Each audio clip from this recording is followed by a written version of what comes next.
პირველი მოგონება, რომელიც ნახდა ის რომ ჩემია, იყო სპიტაკის მიწის ძრა. მე ვიყავი სპიტაკის დროს 4 ან 5-ის და ბაღში ვიყავი. და მაგიტო მახსოვს, რომ ნახდა ჩემ მოგონება, იმიტომ ის ყველაფერი რაც მახსოვს, რაც ხდებოდა.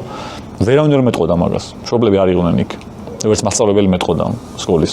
და ჩემ იმიტომ რაღაცა მომენტები იყო, რომელიც მე აღქმად სუდად აღვიქვი რა და მიმოქმედა რაღაცნაირად ჩემ ჩამოყალიბებაზე მე მგონი, იმიტომ რომ მოყოლილი მაქვს ბევრჯერ, მაგრამ მაინც მოყვები. კი რა. ბავშვი გარბოდა, ალბათ დაიწყო ზანზარი ამ სახმა, სოლოლაკში იყო.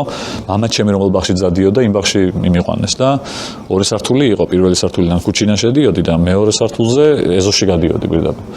და ვიყავით ამ ტელეფონში მეორე სართულზე და ზანზარი რო დაიწყო, ამან ვერ მივხვდი რა ხდებოდა, იმიტომ რომ ცხოვრებაში პირველი მიწის ძრაა და საერთოდ კონსერვა რა არის, უცებ სახლის ზანზარებს შემეშინდა, ბავშვები ვიყავით ბევრი და მასწავლებლები გამოვარდნენ და აბა ბავშვებო წავედით და ეზოში გავყავდით. და რომ მივდიოდით, არკა იყო.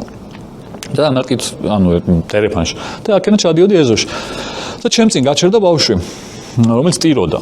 და აღარ მიდიოდა წინ და ჩემ გვერდზე ეს ხალხი სულ მიდიან ეს ბავშვები, ჩარბიან ამ ეზოში და ცვივა ბათქაში ზემოდან ამასობაში და მათში ხდებოდა თავში. პატარა ნაწილები შენობის და რაღაცა თავში მეხეთქებოდა და ამას მივაწექი რომ წასულიყო და წაიქცა. და მე არ ავაყენე, გავაგზელე, გადაუვარე, არ გადამივლია, მაგრამ გადავაბიჯე.